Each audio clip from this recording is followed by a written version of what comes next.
welcome to In Search of the Crystal Skull, an epic adventure into the world of mediocrity. My name is Aaron, My name is Patricia. and today you're all probably a bit confused. So let's back up a little bit. So a couple of months ago, when this particular movie we're going to be talking about today was currently in theaters, we were toying with the idea of potentially doing an episode for this as a bonus. So unfortunately, time was not on our side, and a lot of other things got in the way, and sadly, we had to just leave this movie up until it finally did come out this week on streaming. And for those of you who do not know what we are talking about, well, we're either going to be appreciating something that's a part of our world, or we're poor unfortunate souls. And if you didn't get that reference, we are talking about the live-action remake of The Little Mermaid. So, a little bit of background before we actually get into The Little Mermaid itself. Now, I'm not going to hold any secrets here.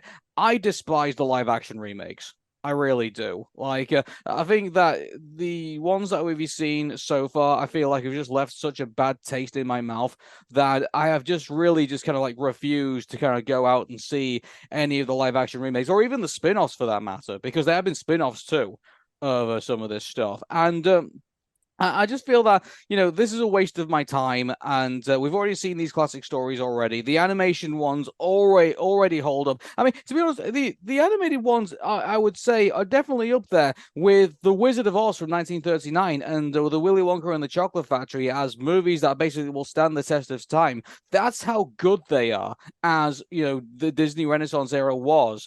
And I feel like the idea that they can basically, they can somehow catch lightning in a bottle twice, or, like they're going to get the same success. And don't get me wrong, there have been financial successes, but creatively and like just as, Disney movies, are they necessarily better than what came before? I've got to be honest, I've got to walk on that. Quite Yeah, frankly, I don't know how you feel about it, Patricia. I would say for me, I have seen several of the live action Disney remakes. The first one that I've ever saw was the 101 Dalmatians live action movie from '96 with Glenn Close as Cruella de Vil. And it was like a really solid take on the classic 1960s version with 101 Dalmatians. And a lot of people still have fond memories over it, and some people felt that Cruella de Vil was basically like the highlight of that version. And so we did get like little snippets of other live action movies here and there, but it wasn't until Full Force in which we got Maleficent. And then afterwards, it started like a massive chain where we had like Alice in Wonderland, we had Cinderella, we had The Lion King, we had Lady and the Tramp. And yeah, it's basically at this point, Disney is doing like a massive check mark on, okay, which of the classic Disney movies we want to do a live action remake on. Last year we had Pinocchio, which was the less said about that, the better. And Yeah. around this time, there were two of them. There's Peter Pan and Wendy and Little Mermaid. And Peter Pan and Wendy was the one that went to Disney Plus exclusively, and Little Mermaid was the one that went out in theaters. And I gotta say, doing a live action version of The Little Mermaid was going to be tough, even from the whole concept of we're doing a live action remake of this. The Little Mermaid is one of the most important Disney movies ever made. It is right up there with Snow White and Cinderella as one of the definitive classics. And I've talked about this with my friend Chris, aka Rowdy C from TV Trash, that The Little Mermaid was a major point in Disney's lineup of movies. I mean, you even mentioned it earlier, Aaron, the Disney Renaissance.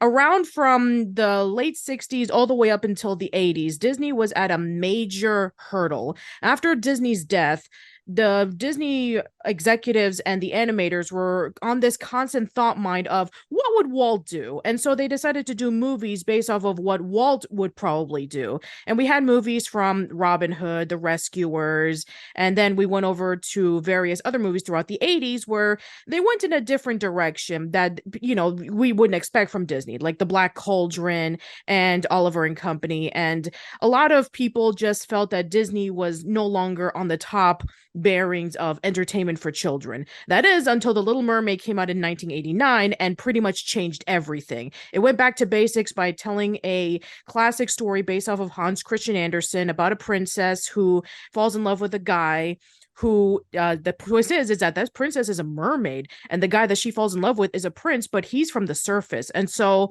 Yeah, I mean, you would expect that, something like this, where it went back to basics, was just going to be like something that it was going to fall apart. But no, it became a smash hit. Throughout the 80s and the 90s, we would have what we call the Renaissance period, in which they would release movie after movie that was critically and financially successful and that a generation of people grew up with. Now, imagine doing a live action remake on that, where a lot of people have been, as you mentioned, very stigmat on having live action versions of movies that we grew up with. I mean, The Lion King, I mean, even though that at the time that was the highest grossing animated of the live action remake of Disney, a lot of people said that it's basically just like the Psycho remake, in which is basically like a check on of beat for beat of the original Lion King from from 1994. So, as you probably imagine, the background of all of this, and also we need to get into, the reception of when The Little Mermaid was first announced. Oh boy, was it Oh rancid. boy, where do we start? How I mean, about the casting, shall we? well, So, I mean, yeah. So, I mean, well, I think that this falls into two camps. There's Disney fans who all just kind of like just went, oh, another live action remake, and they just thought, when are Disney gonna do something, give us something different, or give us something that we actually are gonna get happy with. And I think the second side of it was obviously, the conservative media had a problem with the Little Mermaid being black. yep. Yeah, there was two. This negativity came on two fronts, and one I think came from a genuine place, and I think one came from like a racist place. Yeah, like the whole concept of, oh no, we have a black mermaid. There's no such thing as black mermaids. That guy, you in the back with the MAGA hat who's just screaming insanities. Let me tell you something. Mermaids aren't real. You ever Exactly. considered that? Yeah, that's No. true. Mermaids are not real. And this isn't the first time that the Little Mermaid was not casted as a white person. I mean, did anybody forget that the original voice actress behind Moana actually played as Ariel in the television version of the Little Mermaid? Did we forget that? And what Yeah. about the whole concept of, that Disney princesses cannot be of different races? Did anybody forget about Rodgers and Hammerstein's Cinderella, where Brandy Norwood was Cinderella and people actually praised her for that performance? So Cinderella as a black girl is fine, but Ariel as a black girl isn't? No, apparently not. So, anyway, with that out of the way, we then finally get to the movie, and funnily, this is the thing. This honestly didn't do as well box office wise, say, as The Lion King. I mean, The Lion King like $1 billion at the box office, pretty much. So, I mean, like everyone was really into The Lion King. I mean, the Little Mermaid, if I understand correctly, I think did it do like it went into the hundreds of millions, didn't it? In Yeah, it regards made to over the $500 million. $500 million. Yeah. So, I mean, it's a respectful number in regards to the box office. So I guess now now that it's finally come out on streaming, it's become to a medium that you and I obviously can have access to and doesn't require too much time to kind of like fuck around and finally get to finally do this. So shall we finally talk about Little Mermaid the movie itself and see how we go? Yeah, let's do it. Okay then. So in regards to the story, I mean it's the Little Mermaid plus some extra bits. Pretty much. And so maybe, I don't know, maybe if it's be worth talking about the story of The Little Mermaid, because anyone here who's like seen the original 1989 version knows what the story of The Little Mermaid is. I mean, it's The Little Mermaid in Yeah. regard, just there's live action people. But this is the thing about this. They do some interesting liberties with the story. And so maybe we should probably talk about the liberties more, maybe about that, and maybe not about like the original movie. If you want to hear more thoughts about The Little Mermaid, I did an entire podcast on the Disney Renaissance with Chris, aka Roddy C from Chibi Trash. So go check that out. Yeah, because I feel like we'll just be repeating ourselves. 'Cause I'm pretty sure it's all about the Little Mermaid in prior podcasts, haven't we? At least in passing, anyway. Yeah, in So, passing, we have not done a full podcast on The Little Mermaid. And in Crystal Skull, we wouldn't have been able to talk about The Little Mermaid either, because the original Little Mermaid is pretty high on Rotten Tomatoes, and the sequels and the prequel were low on Rotten Tomatoes. So we couldn't cover it when we were talking about Lion King 1.5 or Cinderella 3. I guess that's one of the good things that came out of the live action remakes is that we can finally talk about the Little Mermaid finally. So Yes, exactly. maybe it's not so bad. So, I think the first liberty that they took is that at the very beginning of the movie, the gathering of the Seven Sisters for King Triton is not a celebration. It is like they are celebrating like the rising of the moon or something like The that, coral or moon, the yes. coral moon. Yeah. So, they all get together, and King admires all his daughters finally coming together, and I've got to be honest with everybody. This mermaid family has a very interesting gene pool. The fact that they can go from like different like types of mermaids and races and things like that. It's like is King Triton getting busy with more than one mermaid I mean, in he all of is a this? Greek god, so that does tend to happen. I mean, look at Zeus, where he's fathering children from both gods and mortals. So I take it that Triton, the son of Poseidon, would probably be doing the same thing. The way that they talked about this, it's like they kind of made it seem like that all of these mermaids came from the same mother. I mean, that's kind of hard because if you remember from, I mean, I'm actually curious. Have you seen Ariel's Beginnings, the prequel? No. Okay, I have. They did come from the same mother in the prequel, but that makes me question about if they came from the same mother in this version because it doesn't look like they did. Yeah, like it's kind of I don't know, but I mean they obviously don't explain any of it, which is sort of I mean how can you explain this? Yeah, it's kind of hard to Magic, explain. yeah. And also, they have different names in this version, where in the original, they have all of their names starting with the letter A, but this one, they have different names. And they also go, the thing about Well, the that sister, sort of makes sense because like I mean the names I believe are all kind of like from like their ethnic background, if I'm not yes, mistaken. they are. They are from their ethnic backgrounds because the seven daughters of the sea, they patrol each part of the seven seas. One part, goes over to maybe the Caspian Sea and then the Baltic Sea and the Red Sea. So I take it that they all control that part of the ocean, which I think it makes a lot of sense on why maybe they're ethnically different because each part of the sea is from a different part of the world. Yeah. Which brings us to Ariel, who, as you probably imagine, is not there. Nope. So, Of course she's not there because very similar to the original, she is exploring the sunken ships. yeah. So, King Triton, as you probably imagine, confronts Ariel over the fact that she's so obsessed with the human world. And so, obviously, that's still from the same movie. But I don't know, like, I wonder about now, this is going to be quite controversial, the way that I will look at this. I wonder if they could have taken a different, side for Ariel in regards to her fascination with humans. I mean, just as, like, maybe giving Ariel maybe more positivity in a role model. I mean, instead of like having like this obsession with the human world, maybe she's like maybe she's studying it for like scientific purposes. Maybe like like they're they are different from us, and maybe it's important that we do study their culture, and and maybe give from it from like more of an academic point of view.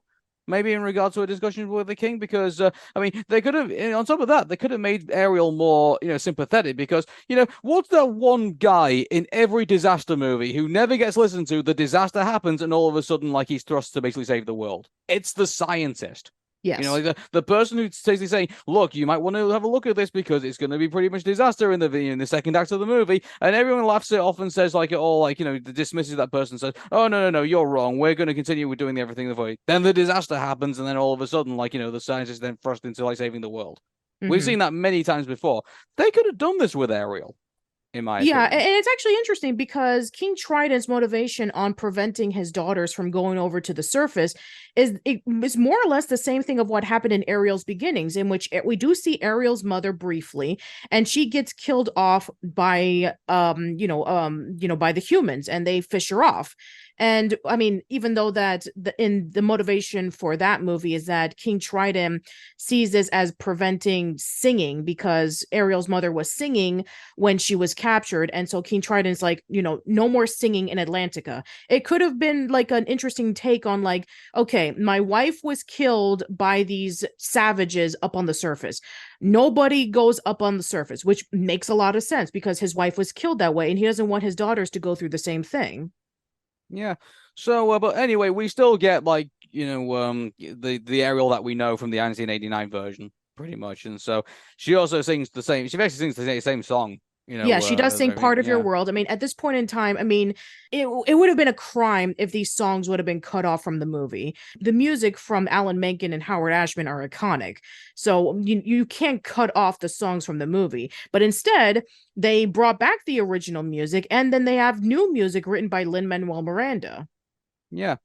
So as Patricia says, there are new songs in this movie, which I think are fantastic. And first of all, Prince Eric gets a song, Yes, he does in get a this, which song. is great. I mean, it's a Uncharted World. I think is a great song. I Yes, think. yes.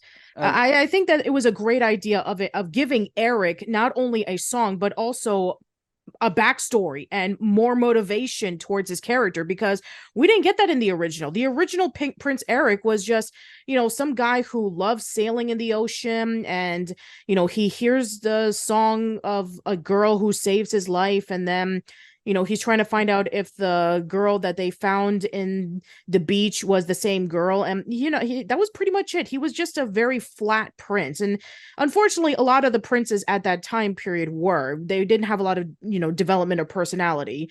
I mean, you have like the prince from Snow White, Cinderella, you have Sleeping Beauty. They didn't really have a lot of personality or backstory, but I'm glad that they were able to give personality and backstory into Prince Eric in this version. Like the fact that he was adopted, he was found in a shipwreck where his mother, the queen, took him in, and he has this love of the ocean. He wants to explore, and he wants to bring life back to their island, which has been long cut off from all the other islands.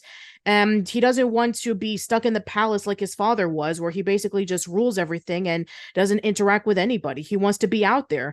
It's a perfect parallel with Ariel and the Little Mermaid's case, in which you have Ariel, who wants to know about the surface. She wants to explore. Eric wants to know about what's the world out there, and he wants to explore. So they're basically cut from the same cloth.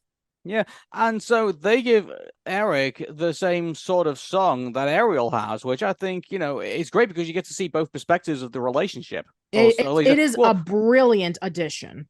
Yeah, and Lin-Manuel Miranda has done his homework. Yes, And I mean, absolutely. there's one bit where I feel like he goes off kilter, but we'll talk about that later on when we get to it. Yes, we will. Yeah, we will. So, I mean, also, I mean, you get the Under the Sea song as well, which, but by the way, the end of the Under the Sea song was a bit confusing because, there wasn't much, like at the very end of the song where Sebastian says, "Oh, hey, now do you see what it's like to be like under the sea?" And then like Mariel's no longer to be found, and I feel like they didn't really play that bit up as much. Well, yeah, if you remember in the original, Sebastian tells Ariel no longer go up into the surface, and then all of the other fish are convincing Ariel to stay under the sea, and then you have all the fish and all the aquatic creatures playing the music.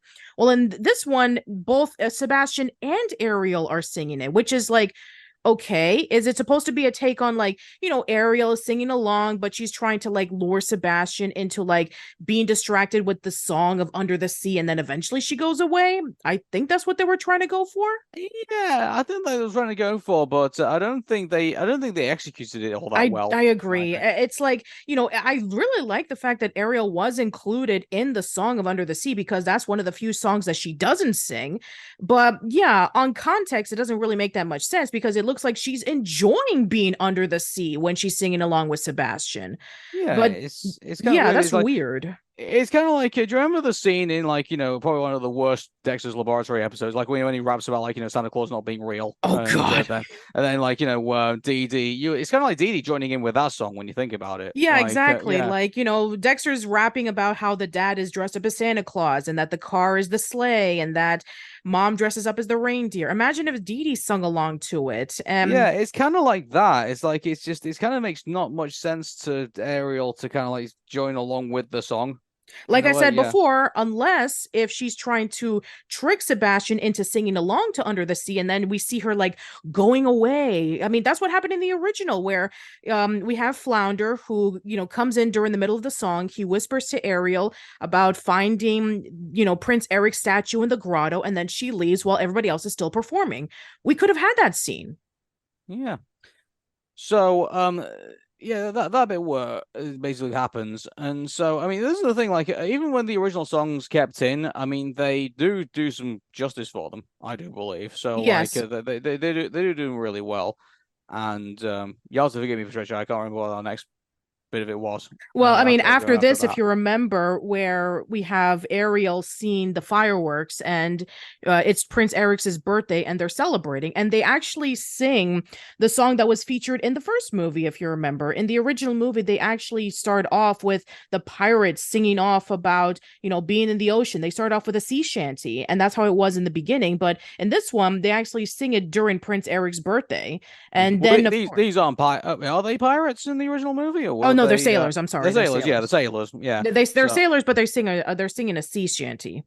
hmm Anyway, but So yeah, so it plays yeah, off. and then we get the hurricane. Then we get like the hurricane that happens in the ocean, and then everyone basically has to jump off board ship. And unfortunately, Prince Eric does not get off in the most helpful of circumstances, where basically he has to he gets smashed through the ship and then ends up in the water, and then Yeah. Ariel has to save him. And I mean, obviously that's in the original movie as well. Like they do all that bit, and so the somewhat interesting thing that they do in this movie, in my opinion, is King Triton himself. Like, that he's more,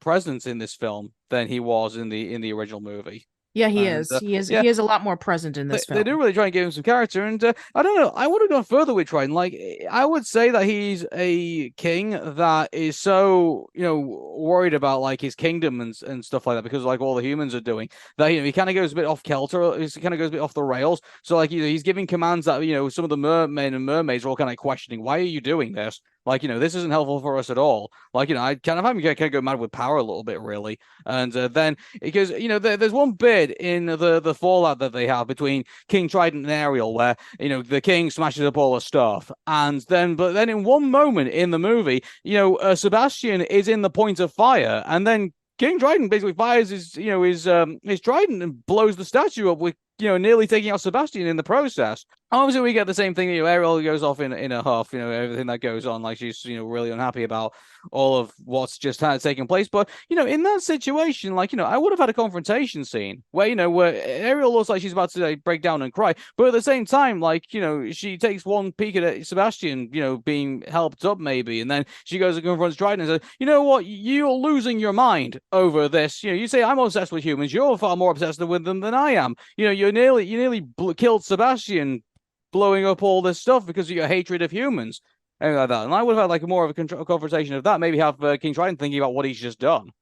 Yeah, it would have been. It's kind of like the message of the parable where you have the monk who was forbidden from, holding a woman, carrying a woman to the other side of the river when the bridge breaks, and then the other monk tells him, "Hey, why did you do that? You broke, the laws. We're not supposed to be touching women." And then it could have been an interesting lesson. It's like, I carried the woman physically, and then I dropped her off. You're still carrying her in your mind. Get over it. It's done. So it could have been an interesting take on, King Triton, who is trying to protect his daughter from the humans, but then he goes a little bit too far and he almost kills Sebastian in the process. Like, why are you doing this? I mean, look at you. You're just as obsessive with humans as I am. And then, she could have broke down and cried when she saw all of her stuff broken. Yeah, I feel like more politics should have been involved in this movie. And I get this is a family movie, and it isn't like a political thriller or anything like that. Like it's not about like a president going mad or something like that. I get that, but I don't know. Like it would have been interesting to see a bit more of now that you got Trident in as like one of like the supporting cast. I mean, like it would have been interesting to see a bit more of his character. Yeah, I Like would have loved to have seen a backstory with not only with Trident, but more with Ursula. So yeah, let's talk about Ursula for a second, who is our main villain of the movie. Now, as mentioned earlier about Little Mermaid being one of the most important movies of Disney, Ursula was the one who pretty much brought the villains back, where in a time you did have your fair share of, iconic villains like, the Wicked Queen from Snow White or Maleficent from Sleeping Beauty. But then after a while, villains were just kind of like, either pushed to the backside or they were more realistic. Like say, you had Sykes from Oliver and Company or Ratigan from the Great Mouse Detective. They weren't like in the iconic status. Ursula was the one that brought it back, and so trying to do a new And take on. isn't it refreshing to see like like a really great villain back in a movie for Yes. Disney? Isn't it refreshing? Like I love the Ursula in this movie. Like you just look at her and I can't remember the name of the actress who plays her. Melissa I'm very sorry. McCarthy. Melissa McCarthy does a incredible job with Ursula in this movie. And She it's kind of is funny because Ursula. we know Melissa McCarthy as a comedian. She's supposed to be really funny. So for her being the villain of this movie and playing it off just as well as Pat Carroll did in the '89 version is very commendable. I remember Yeah, it. I think she's fantastic in this movie. I think it shows her versatility as an actor. I have to say. So I mean, if I hope she does even more, some more serious stuff. Maybe I'd love to see her like in a thriller. I like to see her in in a drama or something like that. I think she'd be well suited for it. I think. Yeah. Yeah. Yeah, and they actually built some more backstory into Ursula, where she's actually the sister of King Triton, and she was banished, just like she was in the original. And she was banished for 15 years, locked, she was basically in a cave, rotting away, and trying to find the perfect opportunity to get revenge So on King so Triton. what was the reason for her banishment? That's the thing. They don't answer this. And I would Why that's not? the Like opportunity. that would be. I mean, you've got a villain, and I think what Melissa McCarthy did with Ursula was pretty great. It would have been interesting to give this person like a bit more backstory I agree. about. Yeah, And just like I said before, I mean, I wish that it would have taken another cue from Ariel's beginning, where they did have a villain that sort of acted like Ursula, but wasn't, where she was the caretaker of the daughters, and she was getting sick of it because the daughters were so self-centered and spoiled. And so she decided that she felt that she was going to be the better ruler of them because King Triton was just so hung up on no music on Atlantica, where she felt like she could have ruled it better. I mean, and Ursula is a sea witch. Maybe her ways of thinking that she can be able to rule everything was probably going to be like way off than compared to King Triton's, and so maybe that's why he banished her. Kind of like it would have been an interesting take, like but of this is the thing. how. She's a sea witch. I mean, do what you normally do with banished witches, like say, oh, she's tampering like dark magic, and dark magic bad, and therefore you go now, bye bye. That could have you could easily have just done that. Would have still made sense. Yeah, I You guess know, that's true. but Yeah. she's dabbling in dark magic. Look what she does in the movie. Yeah, that's true. She does a lot of dark magic in the movie. And one of the things that I'm really sad on that they didn't include in the movie was you remember in the scene when Ariel was entering into Ursula's cave and you had all of those sea creatures grabbing onto her? Yeah. Yeah, those sea creatures were former mermaids that had taken the deal onto Ursula to make their lives better, but when they couldn't accomplish it, she turned them into those creatures and she was surrounded by a bunch of them. And the creatures were actually grabbing onto Ariel saying, "Stay away from her. You shouldn't go to her to make your dreams come true. Look what happened to us." And in the end of the movie when Ursula gets killed off, the power of the trident was able to turn them back into mermaids and they were able to go free. I Yeah. would have loved to seen that version in this movie. I don't know. In this movie, I think they're just her muscle. I think I mean, so we to already speak. had Flotsam and Jetsam as her muscle. I know, but the fact that she has like more minions to kind of go towards maybe kind of like what Maleficent had about when in Sleeping Beauty. I guess You know, that's true. Yeah. not Okay. I com mean, I guess in this These are context, the less sure. competent minions that she has. Okay, Basically, fair enough. all they know is to attach themselves to people. That's basically yeah. Okay. But yeah, I don't know. She seemed more evil. The fact that she kind of keep in mind she was holding up skulls in all her tentacles, saying anyone who didn't fulfill their part of the deal got killed. Yeah. So I thought that was better, to be honest with Okay. you. Okay. Maybe Also, that's there were what happened. skeletons of mermaids littered around the place as well. Yeah, that's true. So, That's right. yeah, exactly. So, I think the idea, of being eliminated from life, I think, for not, doing your deal with the devil, I think, is far more threatening, I think, than what they gave us. I think in 19, dare I say, they actually made something better from the 1989 version. Well, especially what they did with King Triton, but we'll get to that later. Yeah, we'll definitely get to that later, but. Yeah. So, one interesting thing that came out of our side characters, I think, was Grimsby. Yeah, Grimsby in the original version was just like, oh, you have the person who was with Prince Eric, and he was just like, the servant, and that was pretty much it. He was just like a little bit skittish, and he was just trying to keep Prince Eric in line. And that was pretty much it. Well, in this one, they actually developed his character more. Yeah. And and also on top of that, well, he has an edge as well. Like, Eric and Ariel, like, go outside the castle when the Queen told him not to, and he said, "Oh, well, I didn't see nothing if you didn't see nothing," and just let him to it. Yeah, You know, and he actually it's kind kicked of cool. away Eric's mother's engagement ring away so that Vanessa, the disguise of Ursula, wouldn't be able to find it because he knew that Ariel was suited more for Eric than Vanessa. Yeah, like, Grimsby's, Prince Eric's homie. He's like he's his brother from another mother in Yes. this movie. Yeah, I love that. Yeah, great development on Grimsby, by the way. I never would have thought that Grimsby would have been a highlight in this movie. Yeah, it's like, he's like Alfred from Batman when you would think about it. Like, Yeah, I guess you brilliant. could say that. Yeah. Yeah, it's a great addition to that. Yeah, I I'm love really it. happy with Yeah. that. Yeah. And So, again, like you were mentioning earlier, the music that was added into the movie, written by Lin-Manuel Miranda, was great. I mean, I love the fact that Ariel was able to have kind of like a little bit of a monologue where she was able to think about her situation where she wants to, be with Prince Eric, but she doesn't know how to. And then they did a reprisal of Part of Your World where she lost essentially because Vanessa came into the picture.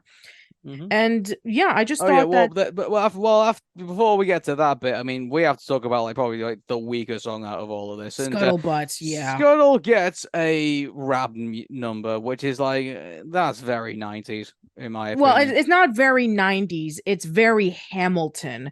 This doesn't fit with The Little Mermaid. It fits Yeah, with Hamilton. It fits within the Heights.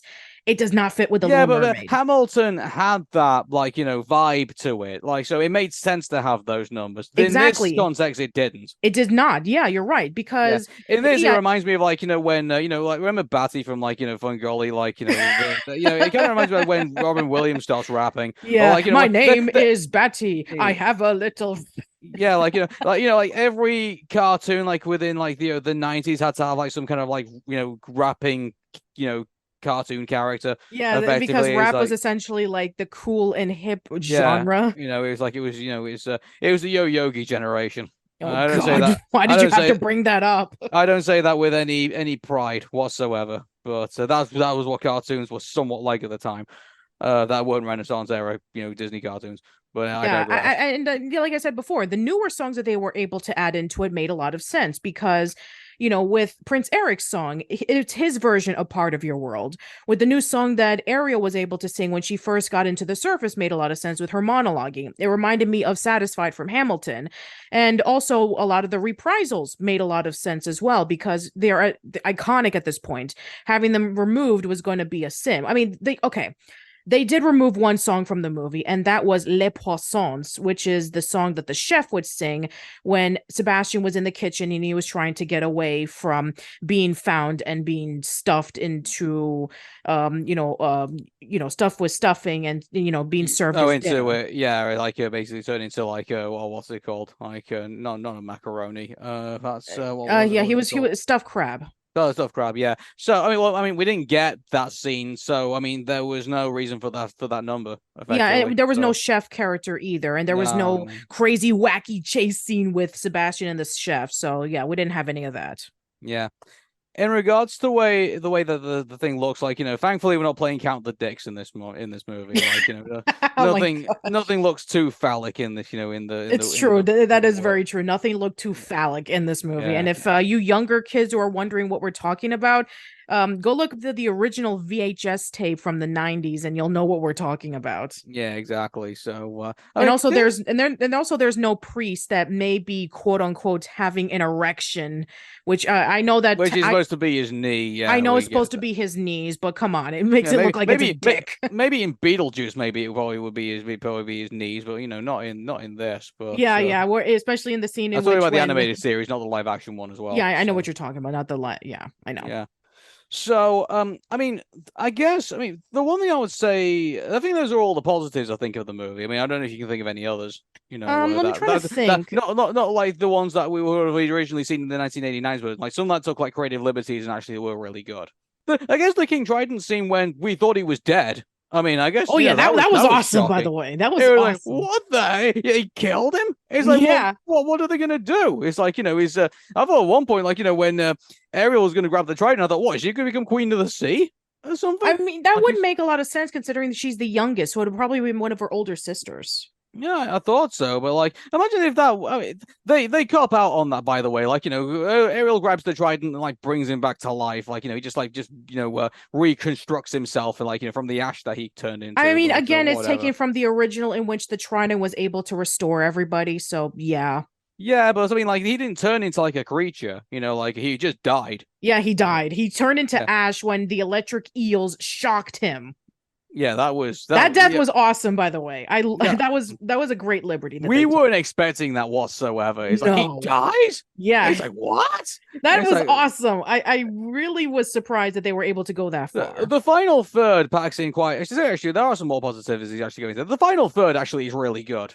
I have to say about this, like they build up the characters really well. Like you feel the emotion between Ariel and Trident at the very end when they have that big hug and when that got me. I'll be honest with you, it did get me. Yeah. And and the fact that yeah, all of what they did, also on top of that, like at the very end, in the final fight with Ursula, originally it was Prince Eric who would like drive the ship into Ursula and kill Ursula.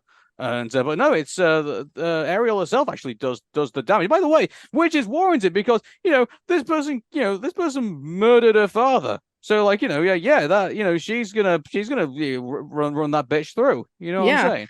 She's gonna Yeah, turn her I into know a lot of calamari. people. I know a lot of people were kind of mixed with this, with like, wait a minute, wasn't Eric supposed to kill Ursula in the original? But I guess in this context where Ariel saw her father die and she saw that the love of her life was about to be killed by Ursula, she had to basically climb up to the ship and turn it around so that she can be able to defeat Ursula once and for all. It makes sense in that context. I mean, dare I say it's probably better. This build up. I mean, like again, like you've seen the By the way, Patricia's seen the 1989 version like just yesterday, and Yes. I've not seen it in a good long time. So, despite the fact I have a Disney Plus account, I can see it whenever I want. But I mean, I don't have much time. But so I mean, I don't know. Like I felt like looking at the recent movie and seeing Ariel kill Ursula. I don't know. I felt like her motivation was more warranted than Prince Eric. I don't know. Well, I mean, But like I said, the context is different. Where Ariel was in trouble when she was trapped under the sea by Ursula, and Eric was trying to rescue her. He was essentially returning a favor where Ariel rescued him, and now he was going to rescue her. So, in that context, in the 89 version, it makes sense. yeah, but I don't know. Like, if it was a situation where, in this situation, they gave Prince Eric the sword, like, the way I would have played it out is that Ursula was going to destroy the castle and kill all the humans on the island, and it's like, then Prince Eric basically said, oh no, you ain't doing that," and then runs her through with a ship. That'll probably be more warranted than obviously, that's the only way I could justify Prince Eric being the one who basically does the deed. But in this case, I'm all for Ariel, murdering or killing Elsa, Oh my Ursula. Sorry. gosh. Let Oh it yeah, go. Let it. yeah. That's how I want the Little Mermaid 2 to be. Like Ariel kills Elsa and she becomes the Queen of Arendelle, or becomes the fifth spirit, or whatever we're gonna be in Frozen 3. I don't know. Like it's just That was, yeah, you heard it here first, people. yeah. So, I guess those are all the positive. I mean, there's no post-credit scene, by the way. Like, Nick Fury doesn't come in, like, try and invite, Ariel into the Avengers initiatives or anything like that. But I mean, And like, what is Marvel's equivalent of Aquaman? Would it be the Submariner or actually, I anything? was making Aquaman jokes throughout the movie. Actually, that was kind of fun. So, Yeah, you were. I was like Black Manta didn't come in at any point, but Yeah, yeah. yeah, I mean, like in regards to like an Avengers equivalent to like the live action animated movies. I mean, like here's the thing about this. I mean, the Disney right now, and I will argue this until they stop me from doing podcasts. That Disney right now is sitting on a huge pile of money, and you know what that huge pile of money has labeled on it? What's that? The Disney Princess movie.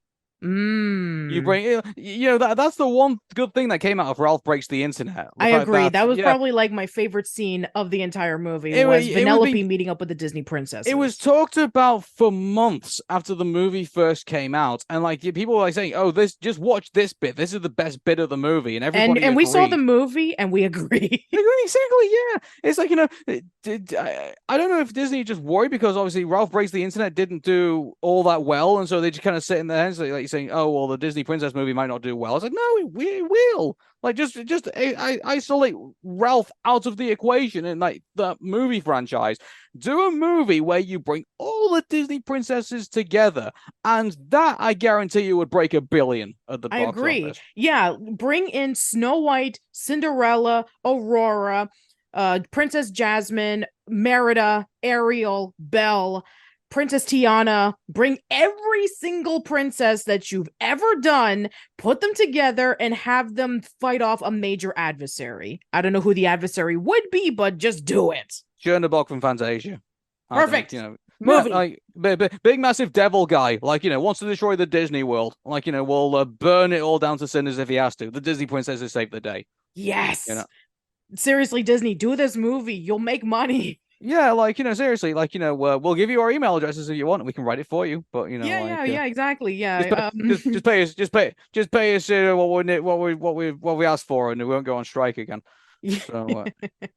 Yeah, and Oh, give by us the way, after lifetime. this podcast, we're not doing Aaron and Patricia at the moment because of the writer's strike. Yeah, Because obviously, exactly. Until yeah. the writer strike is done and everybody can come up with a reasonable agreement, Aaron and Patricia has ceased production. Well, yeah, we're on strike Yes, eventually. we are on strike because they are on strike. Yeah. Anyway, we're moving away from Little Mermaid a little bit. So I think we talked about all the positives out of the movie. I mean, I guess the negatives of the movie is that um, I don't know if I agree with the idea of like in the spell that Ursula puts in is that oh hey, not only do you have lost your voice, you've actually also lost your memory, and also that you obviously have like issues communicating with people and stuff. I don't know. Those are the added little tidbits. I thought they were going to go somewhere with it, but in actual fact, it doesn't really have too much bearing at all when you No, it really think doesn't. about It it. it doesn't really have any bearing whatsoever.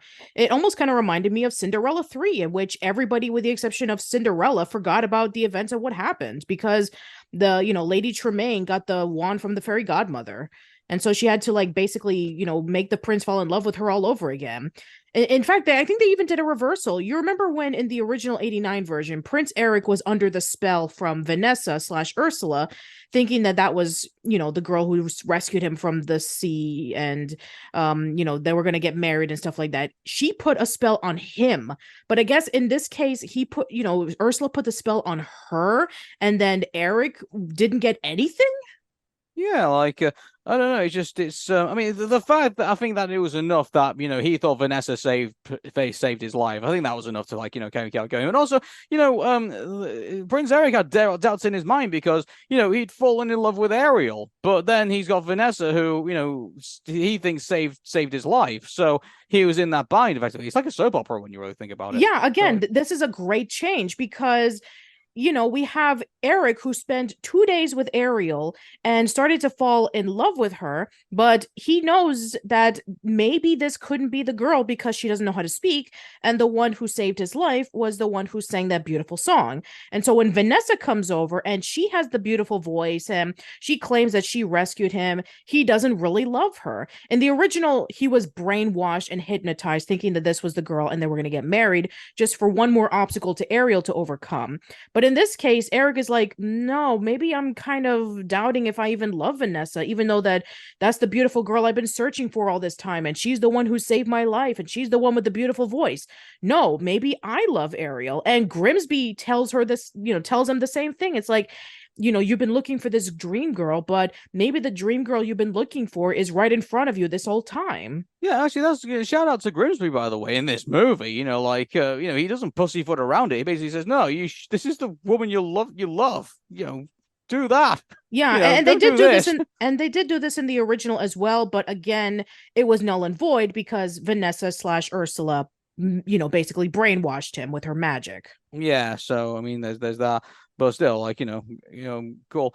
So we finally get to the wedding scene, and then it's all kind of like revealed that Ariel is a mermaid, and everyone's shocked. And I love the bit where the necklace broke, and her thing came out. Like, there's one woman who's kind of like just like shaking her head disapprovingly about a lot of what she's having. It's like, yeah, I've seen this before. It's like, Yeah. yeah, I know what it's like to live in the Disney world. It's like, it's just like, yeah, what? Yeah, exactly. It's like, yeah, I've seen this before. I saw the prince from the other land kissing Snow White, and she finally woke up. I've seen this already. You know what? Given the fact that they do. Oh, by the way, we actually didn't talk about the cameos in this movie. Now that I've mentioned that, yeah, I'm pretty sure there's quite a few famous faces actually in the marketplace in that, and one of them is the original voice actress for the Little Mermaid. Yeah, that's right. In there, Jodie Benson, who yeah. was the voice of the original Ariel in The Little Mermaid, and she has been the voice of Ariel for almost 40 years. She performs for her in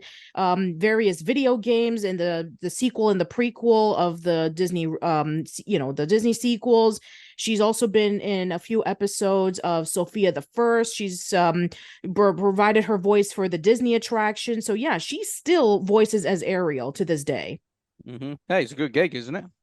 Yeah, it's still a great gig. Yeah, the fact that you are forever going to be a Disney icon for voicing one of the most popular Disney princess of all time. Yeah, definitely. Yeah, So, I and mean, that's not to say that that's the only thing she does. She also plays as Barbie in the Toy Story movies, and she also does various other roles in both Disney and for non-Disney. oh well, she better keep hold of her Bible commitment. Sorry, Bible. I mean, she better keep hold of her Barbie commitments because she's ever going to be needing that quite a few times. I probably imagine, given the success of the Barbie movie. Yeah, Uh, exactly, the Barbie movie. Yeah. yeah, definitely. So, what was my next thought was going to be? Oh yeah, well, anyway, we're trying to find negatives in the movie, in this, and so I mean, I guess you could say that. The music, while Lin-Manuel Miranda does a very good job on the songs, the musical aspects of Little Mermaid. I think the rest of the score, I don't know, there wasn't like a part of the score where I kind of felt like, oh hey, now outside of like the musical bits, like I could say, oh hey, that's a recognizable tune. I Well, I don't mean, think. I recognize them because, like I said before, I saw the movie last night, and a lot of cues were from the original, and there were some that were Mhm. different, but yeah, it's not like it was like too out of the ordinary. No, yeah, I don't know, like it felt kind of standard sometimes, even like when we're getting like into the fight scenes and stuff like that, between Vanessa and Ariel, it's kind of like yeah, they're sort of playing the sort of same way that you play up a fight, pretty much. It's Hmm. yeah. I mean, don't get me wrong, it wasn't like you'd be a dubstep and it's kind of like fight music or anything like that, but it kind of fit the hey, there's a fight going on in a Disney movie. It's like yeah, totally get that. Okay, fair So enough. I mean that there's that. And also I mean obviously there's a confusing gene pool of Ariel's family, which is that's sort of like needs more explanation. Also Ursula herself needs more explanation too. Her backstory also I think needed a bit more, and it would have been nice if they did that. And I mean besides that, besides some questionable aspects I guess of the Little Mermaid, or the fact that it actually I'm sure with the Disney purists, I mean, I guess the negative, like they even exists, in regards to the 1989 version. I'm sure there's going to be those people out there who prefer the 1989 version, and quite frankly, good for you. But I got to be honest, like there are a few negative nitpicks in this movie, but to be honest with you, it's they don't really drag it down or anything Yeah, like I that. know that some people were complaining about like, the visual effects being like, oh, this is too dark. Remember in in the animated Disney movie, they made it all bright and colorful. Well, they're trying to be realistic because in the ocean, depending on how deep you are, the sun wouldn't be able to penetrate. I mean, but at the same time, if you I mean, here's the thing about this: they could have gone really hardcore with this, couldn't they? Because the Little Mermaid Hans Christian Andersen story doesn't actually have a happy ending. Oh no, no, no. For those who don't know, in the original story of Hans Christian Andersen's The Little Mermaid herself gets turned into sea foam when she sees that the prince that she fell in love with another woman, and then she basically just cries herself into sea foam, and that's pretty much the ending. Yeah, so the Little Mermaid dies in this story. Yeah, exactly. So yeah, they could have gone a lot more darker with it if they wanted to, but thankfully they didn't. Hmm. So, yeah, if they were going to be really it's to the T with the story, but Yeah, now I obviously can expect that like that for would make the kids another. I cry. can expect another studio to do that, but for Disney, I don't think so. You think do you think El Toro probably might? Del Toro Ooh, might do it? ooh, ooh. That would be interesting. Guillermo del Toro doing a more accurate take on the Little Mermaid. Hmm. Ooh, I'm piqued with curiosity. Well, we'll see. So, yeah, I mean, I think that's about it, really. I think there's not, unless there's something else you want to discuss about the film. I guess we did say that the weakest song in the movie was Scuttlebutt, but and then of course we had the questionable decisions on, why are the daughters of different races when they could have maybe given a deeper explanation, and of course, more backstory on some of the other characters, but yeah, I think that we already went through all of that. I can't think of like any ones that we haven't covered that needs to be brought up. Yeah. Okay, well, I guess all that's left is now to rate this movie. All right So, then. I gotta be honest with everybody, I was very surprised. I mean, get me wrong, there's been plenty of live action remakes that have really made me cringe or have really made me question, like, my existence in this world, quite frankly, and why I bother with, talking about these movies. But, The Little Mermaid, I mean, it's taken them several attempts to do a good one, and they've finally struck gold. And the gold they've been looking for has basically been under the sea this entire time. So, there are some negative aspects to it, but to be honest with you, the positives outweigh the negatives in this movie. And I would recommend at least one viewing of it to kind of give it a chance. And I would definitely say in this instance, after everything we talk about, I mean, it'd be kind of cruel to go under 8. So I'd probably say 8.5 at this point. Hmm. Yeah, I agree. 8.5 sounds about right because everything that they were able to do from the original that a lot of people liked is there. They were able to improve on a lot of issues and little nitpicks and details that needed to be addressed. And also, they were able to get some great casting. I mean, I really liked Halley Bailey as Ariel, and I thought that Melissa McCarthy did a great job as Ursula. And also, I really enjoyed Javier Bardem as King Triton, and Jonah Howard King did a really good Eric. I mean, everybody in this movie did a really good job. I The know some casting people, is brilliant. I will admit that. yeah, the So. casting is great. And I know some people have issues with Aquafina, but I mean, that's who Aquafina is. I still prefer, her other roles like Sisu in Ryan the Last Dragon, and even as recently as Miss Tarantula in The Bad Guys. But yeah, I think that her as Scuttle, I mean, yeah, it could get a little bit annoying, but so was the original Scuttle's performance. So yeah, I mean, it fits with the character. Yes, there are some things that could have been addressed, but like you said before, the positive outweighs the negative. So yeah, 8.5.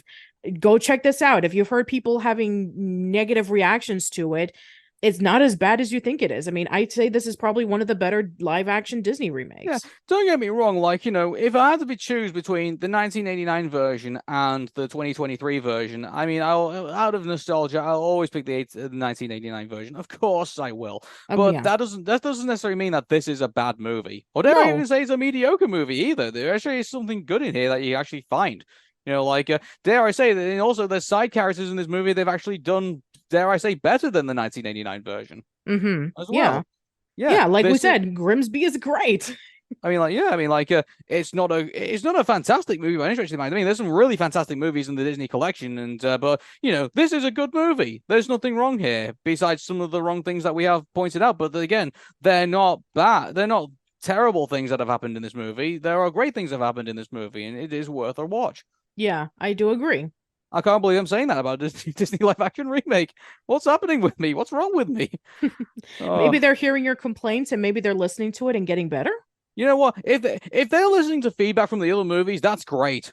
Like, and that's one thing I think that Disney have lacked in this entire time. They don't they kind of say that, oh, we're gonna go on our own mantra, and we're gonna. I mean, the problem with Disney recently is that they have got so. I mean, and this is more for Pixar really than it is that they've got so obsessed with telling like original stories. They've kind of like forgotten who they're telling the original stories to, in a way. And now that I think if they are, listening to the audience, this is what they want to see. This is what they want to feel in a movie. This is the characters that they feel could be better than they were in the original, or they could do more with them or give them more explanation. If Disney are waking up to that, then that can only be positive going forward. And who knows? Maybe actually there might be a collection of live action remakes. We can say, here are the great ones, and let's forget about the later ones because obviously they're not so good. But here's the ones that we can definitely say, this is where Disney got it right, finally. Yeah. Now, let's see if Snow White is going to be able to meet up with that same standard. Well, we'll see. We'll Okay. see. All right, everybody. Well, that is our bonus edition of In Search of the Crystal Skull, and we'll let you know when this series is going to come back, full time. But for the meantime, we're going to concentrate on other stuff. Yep. Take care, everybody, and bye-bye for now. See you later.